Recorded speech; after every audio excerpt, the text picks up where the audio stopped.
अंतर कैसा तू ही मोही मोही तू ही अंतर कैसा तू ही मोही मोही तू ही अंतर कैसा कनिक कटक जल तरंग जैसा कनिक कटक जल तरंग जैसा अंतर कैसा अंतर कैसा अंतर कैसा अंतर कैसा तो ही मोही मोही तो ही अंतर कैसा तो ही मोही मोही तो ही अंतर कैसा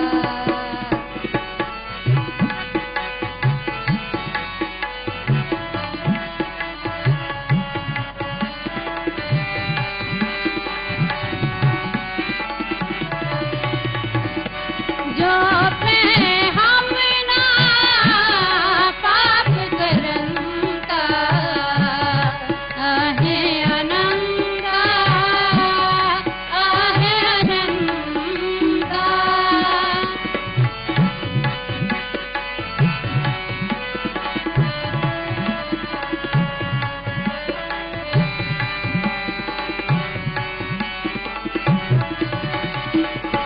जो पे हम ना पाप करंता आहे अनंता आहे अनंता पतित पावन नाम कैसे हमका पतित पावन नाम कैसे हमका अंतर कैसा अंतर कैसा अंतर कैसा अंतर कैसा तू ही मोही मोही तो ही अंतर कैसा तो ही मोही मोही तो ही अंतर कैसा कनिक कटक जल तरंग जैसा कनिक कटक जल तरंग जैसा अंतर कैसा अंतर कैसा अंतर कैसा अंतर कैसा तो ही मोही मोही तो ही अंतर कैसा तो ही मोही मोही तो ही अंतर कैसा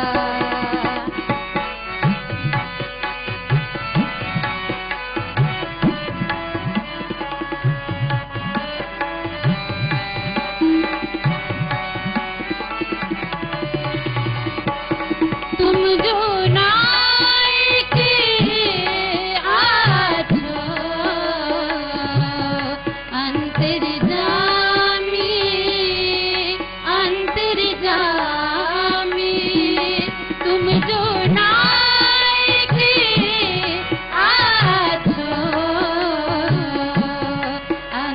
अंतर्जामी अंतर्जामी सब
तोही मोही मोही तोही अंतर कैसा, तोही मोही मोही तोही अंतर कैसा, अंतर कैसा, अंतर कैसा।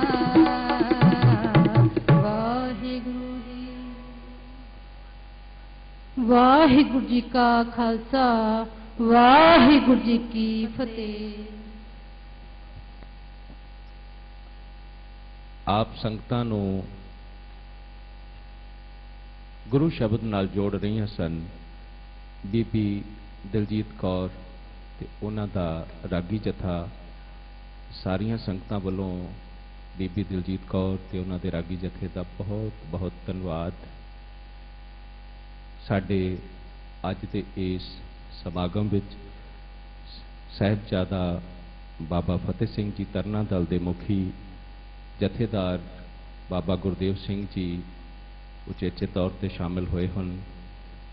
जीओ आयां नूं। बहुत ही सत्कारयोग पद्म श्री भाई साहब भाई निर्मल सिंह जी हजूरी रागी श्री दरबार साहब अमृतसर वो भी मंच ते शोभायमान हुए हैं।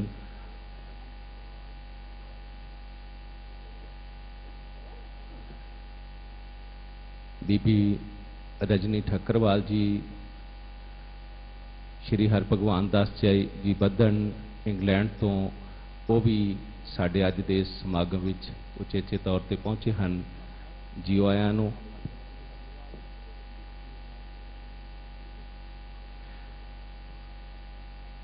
हुण मेरी बेनती है श्रीमान संत बाबा निर्मल दास जी जो इस पावन स्थान की सेवा संभाल कर रहे हैं, संगतां नूं नाम बाणी नाल जोड़ रहे हैं, वो किरपा करके मंच ते शोभायमान होण।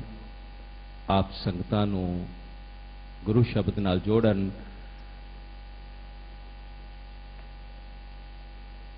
श्रीमान संत बाबा निर्मल दास जी परम पूजनीक संत बाबा प्रीतम दास जी महाराज के परम शिष्य हैं। संत बाबा प्रीतम दास जी 1952 विच इस स्थान ते आए और इस नगर दीयां संगतां दा प्यार सत्कार कबूल करदियां उन्होंने अपने गुरु महाराज परम सत्कारयोग संत बाबा नारायण दास जी शेरपुर वालियां पास बेनती की, जो कि परम संत साईं गुलाब शाह जी महाराज मैली वालियां तो वरोस आए ब्रह्म ज्ञानी महापुरुष साईं जीवे शाह जी महाराज के सेवक उच्च कोटि के महात्मा होए हैं।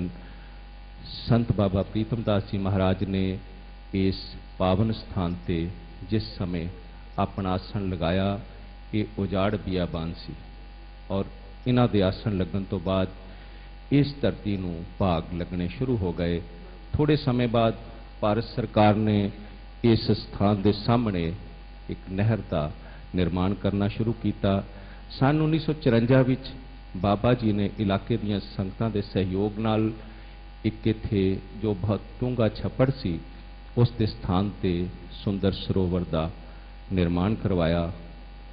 इस स्थान की महत्ता सुन के दूरों नेड़ियों संगतां दर्शनां वास्ते आउण लगियां और 1955 विच संत बाबा प्रीतम दास जी महाराज ने धन धन साहिब श्री गुरु ग्रंथ साहिब महाराज जी के प्रकाश वास्ते इस पावन स्थान ते एक सुंदर कमरे का निर्माण करवाया, जिस विच साहिब श्री गुरु ग्रंथ साहिब जी महाराज का प्रकाश किया गया। सवेरे शाम गुरबाणी दीयां सिद्धियां धारना ते वारां दा मनोहर गायन करके बाबा जी संगतां नूं गुरु महाराज के चरनां नाल जोड़दे बाबा जी ने अपना आसन जमीन ते ही रखिया। हर साल हाड़ महीने की संगरांद नूं इस स्थान ते मेला लगना शुरू होया। वड्डी गिणती विच संगतां ने इस स्थान ते हाज़रियां भरनियां शुरू कीतियां। 1967 विच संत बाबा प्रीतम दास जी ने बाबे जौड़े तप स्थान का निर्माण करवाया। परमात्मा की भजन बंदगी विच रंगी हुई इस महान आत्मा ने अध्यात्मक तौर पर ਸੰਗਤਾਂ ਦਾ ਮਾਰਗਦਰਸ਼ਨ ਕਰਨ ਦੇ ਨਾਲ ਗਰੀਬ ਬੱਚਿਆਂ ਨੂੰ ਗੁਰਮੁਖੀ ਪੜ੍ਹਾਉਣੀ, ਕੀਰਤਨ ਕਰਨਾ ਸਿਖਾਉਣਾ, ਦੇਸੀ ਜੜੀ ਬੂਟੀਆਂ ਤੋਂ ਦਵਾਈਆਂ ਤਿਆਰ ਕਰਨਾ ਸਿਖਾਉਣਾ ਵੀ ਆਰੰਭ ਕੀਤਾ। ਪਿੰਡਾਂ ਦੇ ਰਸਤਿਆਂ ਤੇ ਛੋਟੀਆਂ-ਛੋਟੀਆਂ ਪੁਲੀਆਂ ਤਿਆਰ ਕਰਕੇ ਲੋਕ ਭਲਾਈ ਦੇ ਕੰਮਾਂ ਵਿੱਚ ਵੀ ਬਾਬਾ ਜੀ ਨੇ ਭਰਪੂਰ ਯੋਗਦਾਨ ਪਾਇਆ। ਬਿਨਾਂ ਕਿਸੇ ਲਾਲਸਾ ਦੇ ਬਹੁਤ ਹੀ ਸਹਿਜਤਾ ਨਾਲ ਜੀਵਨ ਬਤੀਤ ਕਰਦੇ ਰਹੇ। 1976-77 ਵਿੱਚ ਬਾਬਾ ਜੀ ਇੰਗਲੈਂਡ ਗਏ। ਵਾਪਿਸ ਆ ਕੇ ਆਪਣੇ ਗੁਰੂ ਮਹਾਰਾਜ ਸੰਤ ਬਾਬਾ ਨਾਰਾਇਣ ਦਾਸ ਜੀ ਦੀ ਸੇਵਾ ਵਿੱਚ ਪਹੁੰਚ ਕੇ ਸ਼ੇਰਪੁਰ ਵਿਖੇ ਇੱਕ ਬਹੁਤ ਸੁੰਦਰ ਹਾਲ ਦਾ ਨਿਰਮਾਣ ਕਰਵਾਇਆ। 1982 ਵਿੱਚ ਬਾਬਾ ਜੀ ਨੇ ਬਾਬੇ ਚੌੜੇ ਹਾਲ ਦੀ ਉਸਾਰੀ ਕਰਵਾਈ। ਸੰਨ 1984 ਵਿੱਚ ਸਾਹਿਬ ਸ੍ਰੀ ਗੁਰੂ ਹਰਿਰਾਏ ਸਾਹਿਬ ਜੀ ਦੇ ਨਾਮ ਤੇ 17 ਕਮਰਿਆਂ ਦਾ ਇੱਕ ਹਸਪਤਾਲ ਬਣਵਾ ਕੇ ਸਿਹਤ ਵਿਭਾਗ ਪੰਜਾਬ ਨੂੰ ਉਸ ਦੀ ਸੇਵਾ ਸੌਂਪੀ। ਸੰਨ 1985 ਵਿੱਚ ਪੂਜਨੀਕ ਸੰਤ ਬਾਬਾ ਪ੍ਰੀਤਮ ਦਾਸ ਜੀ ਮਹਾਰਾਜ ਨੇ ਆਪਣੇ ਪਰਮ ਸ਼ਿਸ਼ ਸੰਤ ਬਾਬਾ ਨਿਰਮਲ ਦਾਸ ਜੀ ਨੂੰ ਆਪਣਾ ਜਾਨਸ਼ੀਨ ਥਾਪ ਕੇ ਡੇਰੇ ਦੀ ਸਾਰੀ ਸੇਵਾ ਉਹਨਾਂ ਨੂੰ ਸੌਂਪ ਦਿੱਤੀ। 16 ਮਈ 1999 ਨੂੰ ਆਪ ਇਸ ਮਾਤ ਲੋਕ ਨੂੰ ਛੱਡ ਕੇ ਉਸ ਅਖੰਡ ਜੋਤ ਵਿੱਚ ਲੀਨ ਹੋ ਗਏ।